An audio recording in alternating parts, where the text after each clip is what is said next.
Hi dear friends, आज की class में हम डिस्कस करेंगे प्रॉपर्टीज़ ऑफ फ्लूइड में vapour pressure, cohesion, adhesion, capillarity, surface tension. ये सारी प्रॉपर्टीज़ हम आज की क्लास में डिस्कस करेंगे। न्यूमेरिकल जो इनसे रिलेटेड होंगे, सिंपल न्यूमेरिकल भी डिस्कस करेंगे। कंप्लीट हम डिटेल में डिस्कस करेंगे।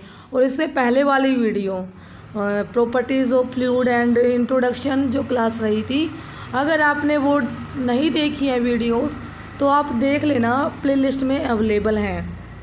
तो शुरू करते हैं दोस्तों आज की वीडियो। सबसे पहला है वेपर प्रेशर। वेपर प्रेशर क्या होता है? Vapour pressure of a liquid is the partial pressure, यानी कि ऐसा पार्शियल प्रेशर है जो कि एक्सर्ट हो रहा है on its surface by the vapour of the same liquid. यानी कि कोई कंटेनर में लिक्विड है तो वेपर प्रेशर उसी लिक्विड के द्वारा जो वेपर्स बनेंगी, उन वेपर्स ने जो लिक्विड के सरफेस के ऊपर जो पार्शियल प्रेशर एक्सर्ट किया है ना, उसी को ही वेपर प्रेशर बोलते हैं। जैसे कि मान लो वाटर है, यहाँ पर वाटर का क्या होता है? वाटर को अगर बॉईल करते हैं तो बॉईल करने से पहले वेपर्स बनना स्टार्ट हो जाएंगे। तो वेपर्स जो बनेंगे, वाटर के वेपर्स निकलेंगे, तो वेपर्स ने लिक्विड के सरफेस पे, वाटर के सरफेस के ऊपर जो प्रेशर एक्सर्ट किया है ड्यू टू इवोपोरेशन, यानी कि इवोपोरेशन की वजह से जो प्रेशर एक्सर्ट हुआ, वाटर इवोपरेट होगा, तो इवोपरेशन के दौरान जो प्रेशर एक्सर्ट करेगा सरफेस के ऊपर, उसको क्या बोलते हैं? Vapour pressure. मैं एक बार पढ़ देती हूँ। Vapour pressure of liquid the partial pressure exerted on its surface by the vapour of the same liquid which gathers into the container containing the liquid above the surface of the liquid due to evaporation। ठीक है, next क्या है? दी vapour pressure increase with the increase in temperature.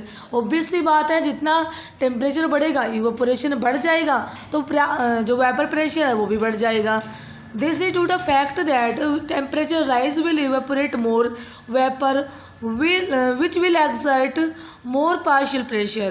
The vapor pressure will go on increasing until the boiling point of liquid is reached, when it will equal to the external pressure on the liquid surface। क्या बोलते हैं ये कि vapour pressure जब तक बढ़ेगा जब तक कि बॉइलिंग ना हो जाएगी, और जब किसके इक्वल हो जाएगा?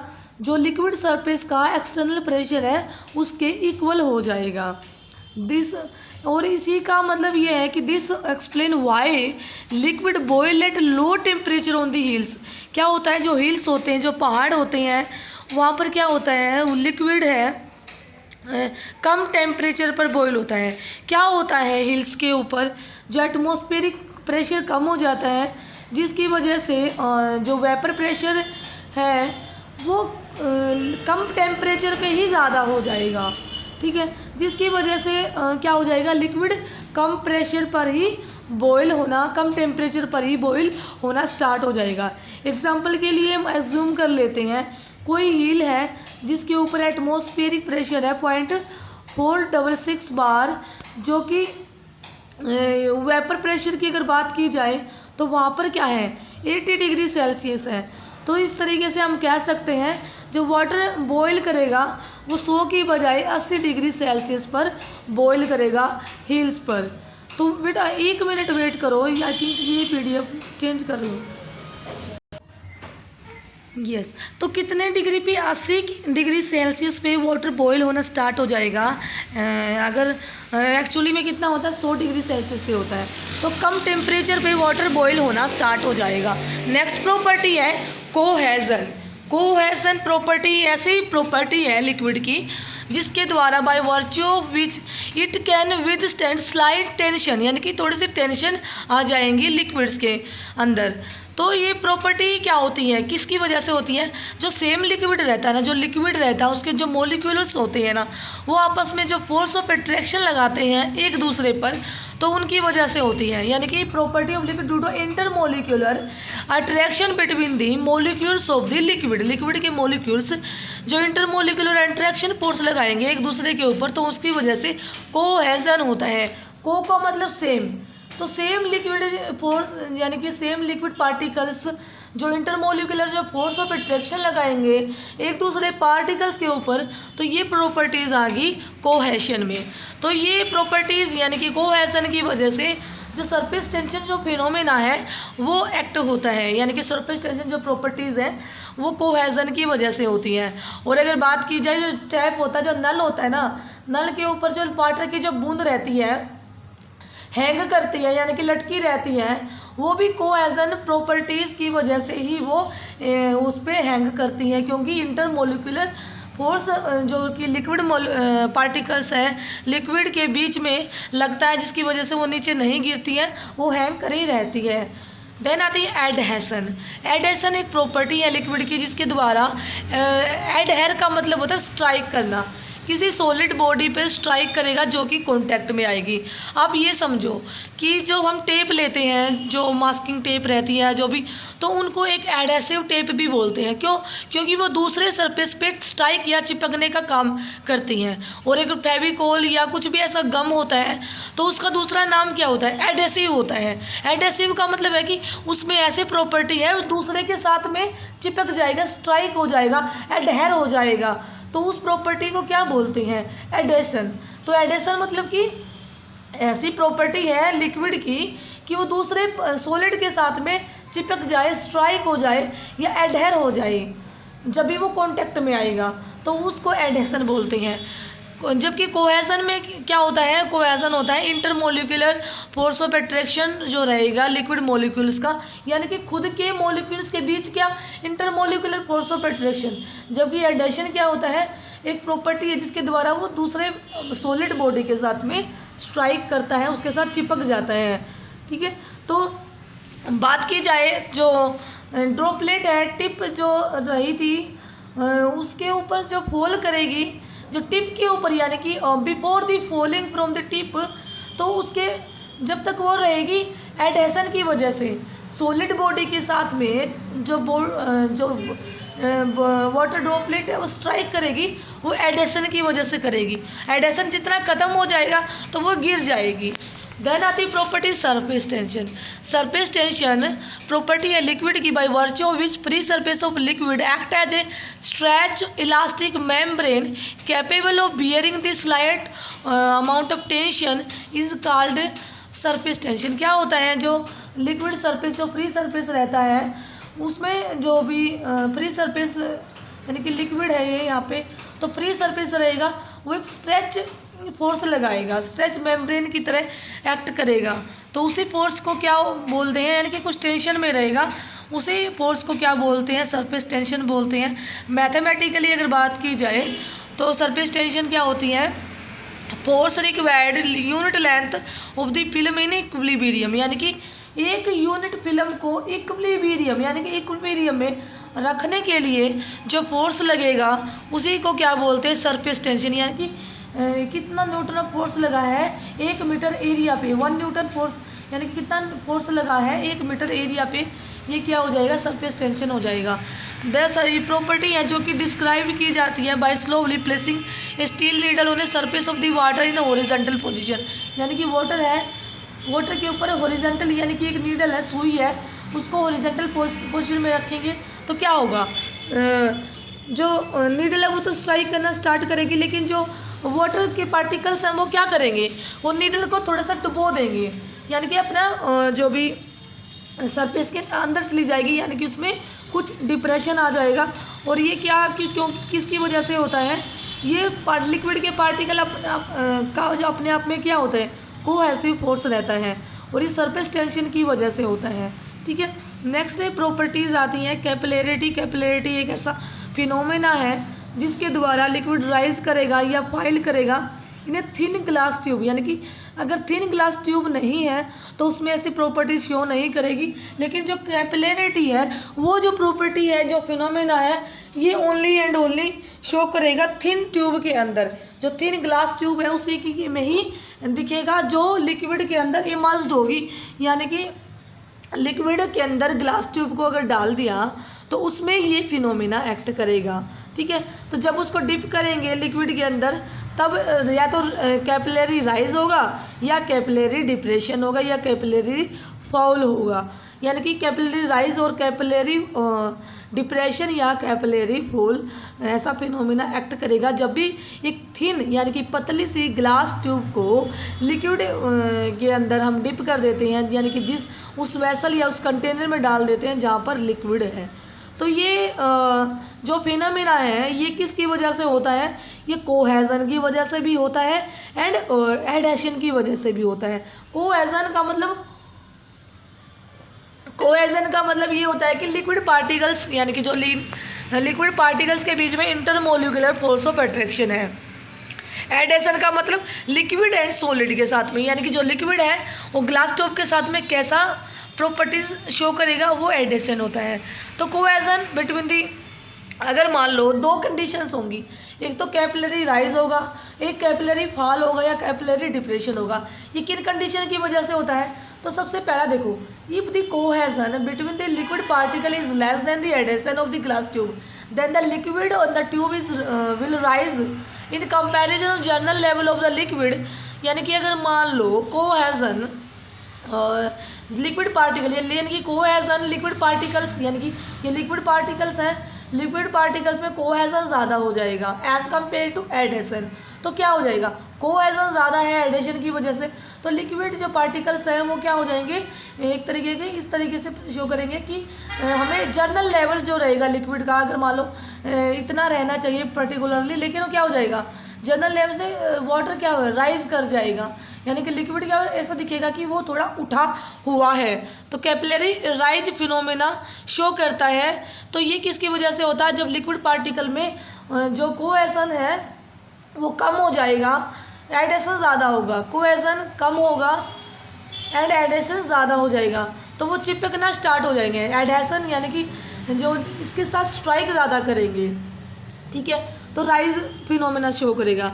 और उसी का उल्टा ही, जब कोहेजन ज़्यादा हो जाए एज कम्पेयर टू एडेशन, तो कैपिलरी डिप्रेशन होगा या कैपिलरी फॉल होगा। क्यों? क्योंकि अगर मान लो लिक्विड्स के बीच में ज़्यादा इंटरमोलिकुलर फोर्स ऑफ अट्रैक्शन है, तो जितना लिक्विड ऑफ लेवल होना चाहिए था ना, उससे क्या हो जाएगा, कम शो करेगा ट्यूब में।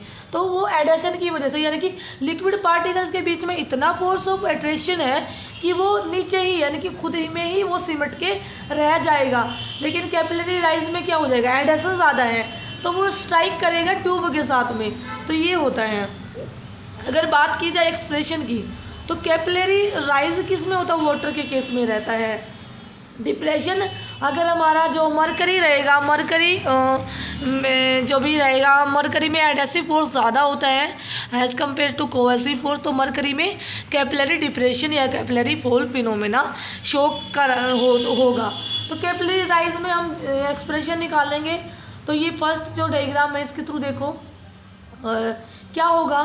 कुछ नोटेशंस है, जैसे कि let us consider glass tube of small diameter जो ओपन है एंड पे, glass tube emerge in liquid shape water, जैसे कि पहला दिखाया गया है, यानी कि लिक्विड लेवल इसमें राइज भी हो गया है।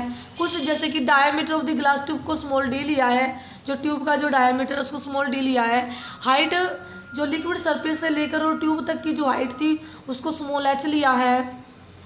Then sigma is the surface tension of the liquid, then theta is the angle of contact between the liquid and the glass tube. या ये ग्लास ट्यूब एंड जो लिक्विड के बीच में जो एंगल ऑफ कॉन्टैक्ट रहेगा, यानी कि कहाँ तक राइज हुआ, उसको थीटा बोलते हैं। थीटा एंगल यानी कि angle of contact between the liquid and the glass tube. And rho is the density, mass density of the liquid. ठीक है, तो मास डेंसिटी है, तो देन इसको हम इक्विलिब्रियम में करेंगे, जो भी फोर्स लगेंगे। इसमें क्या लगेगा, इसमें एक तो फोर्स यानी कि नीचे की डायरेक्शन में एक फोर्स लगा, यानी कि वेट ऑफ द लिक्विड ने कितना फोर्स लगाया, और दूसरा क्या, जो एंगल यानी कि जो एंगल आया था इसकी वजह से जो फोर्स लगेगा ऊपर की डायरेक्शन में, तो तभी वो इक्विलिब्रियम में होगा ये वाले केस में। तो इक्विलिब्रियम में केस में होगा तो इसमें क्या होगा, सबसे पहला तो लिक्विड के वेट ने जो एच हाइट पे जो फोर्स लगाया है तो वो क्या हो जाएगा, क्या होता है कि area of the tube into height into rho g, यानी कि क्या होता है, मास होता है, मास इंटू ग्रेविटी, ये होता है वेट। किसी भी वेट निकाला है तो यहाँ पे वेट कितना है, यहाँ पे वेट जितनी हाइट पे जो रहेगा वही वेट होगा। तो इसको वेट को निकालने के लिए क्या हो जाएगा, एरिया इंटू हाइट, ठीक है। तो area into height into density, तो इसको निकाल लेंगे वेट को, तो एरिया क्या हो जाएगा π/4 इंटू डी स्क्वेयर जो कि ट्यूब का डायमीटर है, देन एच जो हाइट है, देन इंटू रो जो कि डेंसिटी है, तो वेट आ जाएगा द इंटू जी। तो ये क्या हो जाएगा, weight of liquid of the height H on the tube, ये आ जाएगा। देन दूसरा फोर्स क्या हो जाएगा, vertical component of the surface tensile force, यानी कि सरफेस के ऊपर जो टेंसाइल फोर्स लगेगा ना, इसका वर्टिकल कंपोनेंट, यानी कि जो थीटा लगा है इसका जो इक्विलिब्रियम में तभी तो आएगा, यानी कि एक ये डाउनवर्ड डायरेक्शन में लग रहा है, दूसरा इसका वर्टिकल कंपोनेंट आएगा जो थीटा फोर्स लग रहा है, ठीक है। तो इसमें क्या आ जाएगा, यानी कि जितना फोर्स लगा है और जितना सरकमफ्रेंस ऑफ द ट्यूब, यानी कि सरकमफ्रेंस ऑफ द ट्यूब क्या हो जाएगा, पाई इंटू डी जो कि डायमीटर था इसका सरकमफ्रेंस, एंड सिग्मा जो कि सरफेस टेंशन जो फोर्स लगा है, इंटू कोस कंपोनेंट, यानी कि cos component of the theta force. तो ये जो एक फोर्स ये आ जाएगा, एक फोर्स ये आ जाएगा, तो दोनों इक्विलिब्रियम कंडीशंस की अगर बात की जाए तो दोनों इक्वल होंगे, यानी कि कोई भी फोर्स डोमिनेटेड नहीं होगा। तो इक्विलिब्रियम कंडीशन में दोनों ही फोर्स इक्वल होंगे, तो इक्वल होंगे तो इसमें हम एच की वैल्यू निकाल लेंगे, इसको इक्वेट कर लेंगे और इसको रीअरेंज करेंगे इक्वेशन को, तो हमारे पास में एच की यानी कि हाइट की वैल्यू आ जाएगी। और जो थीटा की वैल्यू अगर बात की जाए वाटर और ग्लास ट्यूब, यानी कि अगर क्लीन है, साफ़ है, तो अप्रोक्सीमेटली ज़ीरो होगा। तो यहाँ पे हम मान सकते हैं कोस थीटा ज़ीरो है, कोस ज़ीरो क्या होता है 1 रहता है, तो इसका जो रहेगा कोस ज़ीरो, कोस थीटा अगर zero, theta is equal to zero, तो cos zero is equal to 1, then height क्या हो जाएगी 4 sigma divided by rho g into d. तो इसी तरीके से हम निकाल लेंगे कैपिलरी डिप्रेशन या कैपिलरी फाइल। तो सेम फोल, तो ये मान लेंगे कि ग्लास ट्यूब है जिसका स्मॉल डायमीटर है, तो वो ओपन है सेम, एंड इसी तरीके से, ठीक है। लेकिन वाटर की जगह पे यहाँ पे मरकरी है, तो मरकरी में क्या होगा, इसमें कोहेजन की क्वांटिटी, यानी कि intermolecular force of the mercury element या मरकरी पार्टिकल्स के बीच में ज़्यादा होगा एज़ कम्पेयर टू एडेशन की वजह। तो इसमें क्या हो जाएगा, कैपिलरी डिप्रेशन आएगा, कैपिलरी फॉल आएगा। तो सेम नोटेशन हम लेंगे जैसे कि dia of the glass tube, small d है, small h is the height of the depression the tube, surface tension को सिग्मा मानेंगे, then theta is the angle of contact between the mercury and the glass tube, and rho is the mass density of the mercury. तो इस तरीके से दो force act करेंगे। जो अगर मरकरी है जो ट्यूब में दो फोर्स लगेगा, एक पहला फोर्स लगेगा due to the surface tension जो कि डाउनवर्ड डायरेक्शन में एक्ट करेगा। सरफेस टेंशन की वजह से क्या लगेगा, surface tension force into area into cos component of the theta. दूसरा फोर्स लगेगा जो कि हाइड्रोस्टैटिक प्रेशर फोर्स, जो कि इंटेंसिटी ऑफ द जो फोर्स प्रेशर फोर्स है उसकी वजह से लगेगा अपवर्ड डायरेक्शन में, जो कि हो जाएगा किसके इक्वल हो जाएगा, प्रेशर इंटू एरिया। प्रेशर जो हाइड्रोस्टैटिक फोर्स जो रहता है प्रेशर इंटू एरिया रहता है, एरिया क्या हो जाएगा π/4 इंटू डी स्क्वेयर हो जाएगा एरिया। और अगर बात की जाए प्रेशर की, वो क्या हो जाएगा रो जी इंटू एच। तो प्रेशर हाइड्रोस्टैटिक प्रेशर क्या होता है, रो इंटू जी इंटू एच होता है। तो ये जो रहेगा हाइड्रोस्टैटिक फोर्स जो ऊपर की डायरेक्शन में लगेगा, या इंटेंसिटी ऑफ द प्रेशर जो रहेगी rho g into h into area, area क्या हो जाएगा π/4 into d square. Then equilibrium condition में दोनों को इक्वेट करेंगे, दोनों को इक्वेट करने के बाद हाइट की वैल्यू निकालेंगे। तो ये क्या हो जाएगा 4 sigma cos theta into rho G D. और अगर मरकरी के लिए बात की जाए, थीटा की वैल्यू ज़्यादा रहती है, कितनी रहती है 128 डिग्री रहती है, यानी कि ये वाला थीटा ग्लास ट्यूब और जो एंगल बनाया था इनके बीच में जो थीटा की वैल्यू है ये ज़्यादा रहती है। अगर क्वेश्चन में दे रखा तो ठीक है, नहीं दे रखा है ना और निकालना है तो 128 मानते हैं मरकरी के केस में जो थीटा की वैल्यू रहती है। और अगर ये सिंपल क्वेश्चंस है कैसे निकालेंगे, देखो क्वेश्चन को पढ़ लेती हूँ और इनको आप सोल्व करने की कोशिश करना। कैसे इसको सोल्व करेंगे। जैसे कि क्वेश्चन दे रखा है कैपिलरी राइज हुआ है ग्लास ट्यूब में, जो कि हमारे को हाइट दे दी, कितना दे दी 0.28 metre of the water. Determine the minimum size surface tension for the water in contact with the air is दे रखी है हमारे 0.0735 न्यूटन मीटर, यानी कि सिग्मा की वैल्यू दे रखी है, हाइट की वैल्यू दे रखी है, और मिलीमीटर में दे रखी है तो मीटर में कन्वर्ट कर लेंगे, क्योंकि हमारे को सरफेस टेंशन जो फोर्स दे रखा है वो न्यूटन मीटर में दे रखा है, तो इसको हम ऐसा ही यूनिट में कन्वर्ट कर लेंगे। कैपिलरी राइज का फॉर्मूला क्या होता है 4 sigma divided by rho G D. तो अब देखो हमारे को हाइट दे रखी है 4 जो कांस्टेंट है, सिग्मा की वैल्यू दे रखी है, और रो यानी कि डेंसिटी ऑफ द वाटर 1000 होती है, देन जी की वैल्यू पता है मास यानी कि acceleration due to gravity 9.81 into diameter हम निकाल लेंगे, तो इजीली निकाल लेंगे। ये क्या आ जाएगा मीटर में आएगा, तो इसको हम मिलीमीटर में कन्वर्ट कर लेंगे। नेक्स्ट क्वेश्चन क्या दे रखा है calculate the capillary depression in a mercury in a 3 metre dia of the glass tube, यानी कि डायमीटर दे रखा 3 millimetre. The angle of contact is 130 degree and surface tension in contact with the air is 0.51 newton metre, यानी कि sigma की value दे रखी, dia of the mercury दे रखा है, एंड थीटा की वैल्यू दे रखी है। कैपिलरी डिप्रेशन हमें निकालना है, तो हमें फॉर्मूला पता है 4 sigma cos theta divide by rho G D. तो यहाँ पे कोस थीटा की वैल्यू दे रखी है, यानी कि 130 डिग्री दे रखा है, नहीं दे रखा होता तो इसी के आसपास 128 से 130 के बीच में हम कुछ भी मान लेते हैं, लेट कर लेते हैं अगर नहीं दे रखा है तो इसमें रो की वैल्यू मरकरी के लिए डेंसिटी 13.6 है, तो यहाँ पे रख देंगे। देन अगर बात की जाए जी की वैल्यू 1000 से इसको मल्टीप्लाई करेंगे, देन जी की वैल्यू 9.81 इंटू क्या 3 इंटू 10⁻⁻3, ठीक है।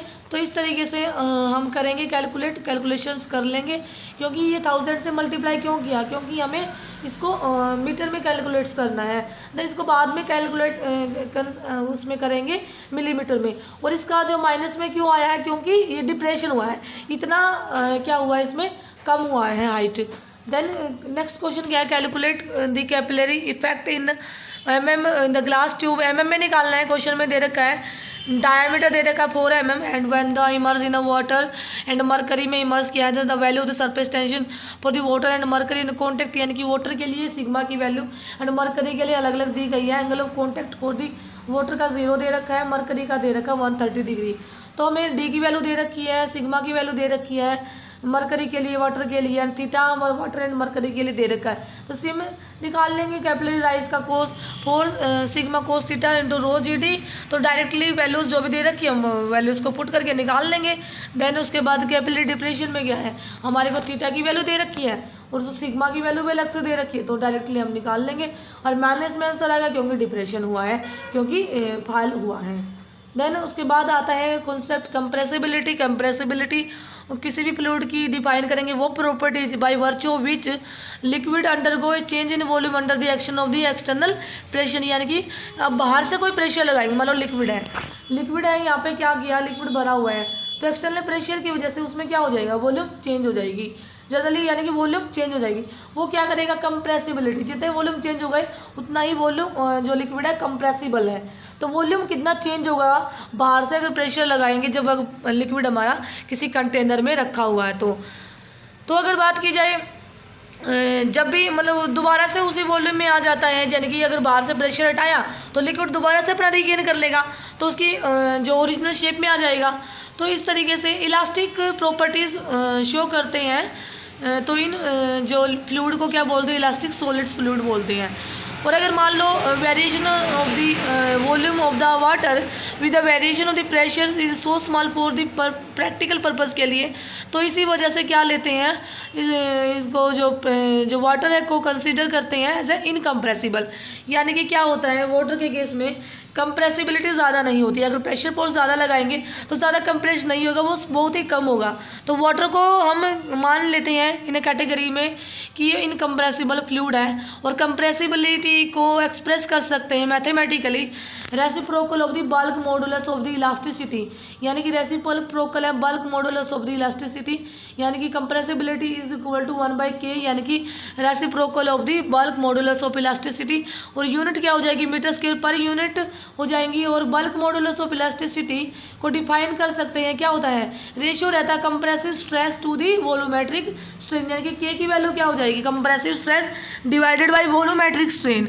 तो कंप्रेसिव स्ट्रेस क्या हो जाएगी, चेंज इन प्रेशर, यानी कि कंप्रेसिव स्ट्रेस प्रेशर को चेंज होने की वजह से आएगी। एंड वॉल्यूमेट्रिक स्ट्रेन क्या होती है, स्ट्रेन क्या होती है, change in dimension divided by original dimension रहती है स्ट्रेन। तो अगर वॉल्यूमेट्रिक स्ट्रेन की बात है, कितना वॉल्यूम चेंज हुआ डिवाइडेड बाय ओरिजिनल वॉल्यूम। और माइनस का क्यों, क्योंकि इसमें चेंज हो रहा है, यानी कि इसमें वॉल्यूम डिक्रीज हो रही है, इसलिए नेगेटिव हमने लिया है, ठीक है। तो change in pressure divided by change in volume divided by original volume, ठीक है। तो इस तरीके से हम कर सकते हैं।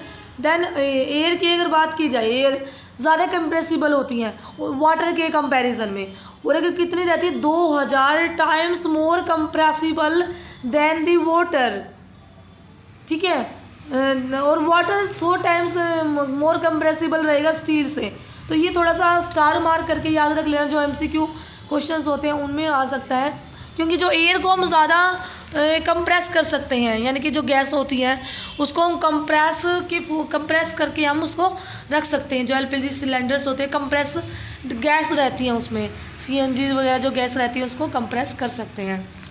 अगर क्वेश्चंस की अगर बात की जाए तो क्वेश्चन देखो किस तरीके से आता है, when the pressure on the liquid is increased from 4 mega newton per metre square to 7 mega newton per metre square, यानी कि प्रेशर बढ़ रहा है, हमें निकालना चेंज इन प्रेशर। तो change in pressure final minus initial हो जाएगा, ठीक है, यानी कि 7 - 4 मेगा न्यूटन है, तो इसको कन्वर्ट कर लेंगे। देन उसके बाद its volume is found to be decrease by 0.08%, यानी कि 0.08% डिक्रीज हुआ है, कम हुआ तो माइनस में लिखेंगे, यानी कि चेंज कितना हुआ है, माइनस में हुआ है। तो इसको इस परसेंट में तो भाग करेंगे 100 से, तो 2 पॉइंट और बढ़ जाएंगे, यहाँ पे 0.0008 आ जाएगा, परसेंटेज को हटाएंगे। तो हमें के की वैल्यू निकालनी, बल्क मॉडुलस की वैल्यू निकालनी है। तो ये क्या हो जाएगा, -dP divided by change in volume divided by original volume, ठीक है। तो ये कितना हुआ था, 3 आया था, इसका डिफरेंस आया था, और चेंज इन वॉल्यूम हमारा ये आ गया था माइनस में। तो इसको सोल्व कर लेंगे तो हमारा ये आ जाएगा। तो मेगा न्यूटन में था, तो ये इतना मेगा न्यूटन आ गया। तो इसको हम गीगा में भी कन्वर्ट कर सकते हैं 1000 से डिवाइड करके, ठीक है। नेक्स्ट कैलकुलेट क्वेश्चन क्या है, find the increase in pressure required to reduce the volume of the water by 0.9% से वॉल्यूम डिक्रीज हुआ है। इफ द बल्क मॉडुलस हमें दे दिया है, न्यूटन पर मीटर स्क्वायर दे दिया है, हमें कितना निकाल चेंज इन प्रेशर निकालना है। तो हमें चेंज इन प्रेशर यानी कि DP की वैल्यू निकालनी है, ये हमारे को दे दिया। अब इसको परसेंटेज में दिया तो 100 से डिवाइड कर देंगे, 100 से डिवाइड कर देंगे तो यहाँ पे 0.00 क्या आ जाएगा, 9 आ जाएगा। तो इस तरीके से हम कैलकुलेट कर लेंगे, ये दे रखा है हमारे को। अब यहाँ पे देखो न्यूटन क्या दे रखा है, न्यूटन पर मीटर स्क्वायर में दे रखा है। तो डायरेक्टली एज इट इज हम लिखेंगे, तो हमारा जो भी चेंज इन प्रेशर भी न्यूटन पर मीटर स्क्वायर में आ जाएगा इसकी वैल्यूज़, ठीक है। लेकिन अब इसको इतना बड़ा आ गया तो मेगा न्यूटन में कन्वर्ट करना है, तो इसको हम डिवाइड करेंगे, किससे डिवाइड कर, 10⁶ से हम इसको भाग दे देंगे, तो इसके पॉइंट्स यहाँ पे आ जाएंगे आगे। तो ये आ जाएगा mega newton per metre square में आ जाएगी वैल्यूज़, ठीक है। तो इस तरीके से हम क्वेश्चंस को सोल्व कर सकते हैं। ऐसा ही नेक्स्ट क्वेश्चन है, आप इसको सोल्व कर लेना सभी क्वेश्चंस को। जैसे कि एक liquid is compressed in a cylinder from a volume of 1.4 metre cube at pressure, यानी कि इतना वॉल्यूम था इतने प्रेशर पे, ठीक है। वॉल्यूम तो इतना प्रेशर, यानी कि चेंज इन वॉल्यूम दे रखा है, चेंज इन प्रेशर दे रखा है, बल्क मॉडुलस निकालना है एंड कंप्रेसिबिलिटी निकालनी है हमें। तो वॉल्यूम V1 P1 दे रखा है, देन V2 P2 दे रखा है। तो चेंज इन प्रेशर क्या हो जाएगा, P2 - P1, उसी तरीके से निकाल लेंगे हम। देन चेंज इन वॉल्यूम क्या हो जाएगा, V2 - V1 निकाल लेंगे हम। देन बल्क मॉडुलस क्या हो जाएगा, मॉडुलस ऑफ इलास्टिसिटी क्या हो जाएगा, K की value DP by change in यानी कि volume divided by original volume. तो इसको हम निकाल लेंगे सेम ऐसे ही वैल्यूज पुट करके। देन इसको कैलकुलेटर का यूज़ करके सोल्व कर लेंगे। कंप्रेसिबिलिटी क्या होता है, जो बल्क मॉडुलस का रेसिप्रोकल रहता है, यानी कि जो आया है इसको 1/, जो भी बल्क मॉडुलस यानी कि के की वैल्यू आई इसको कर देंगे। तो इस तरीके से हम सोल्व कर लेंगे। तो ये था डिस्कशन। अगर आपको अच्छा लगा है, अगर आपकी थोड़ी सी भी अगर हेल्प हुई है, अगर आपने वीडियो पूरी देखी है, अगर आपने बाकी वीडियोस भी चाहिए तो अपने दोस्तों के साथ शेयर ज़रूर करना, ताकि मुझे भी और वीडियोस बनाने के लिए इंस्पिरेशन मिले, मोटिवेशन मिले, और मैं और वीडियोस आपके लिए बनाती रहूं। तो आप शेयर ज़रूर करना, लाइक कर देना। मिलती हूँ नई वीडियो के साथ में। Thank you, have a nice day.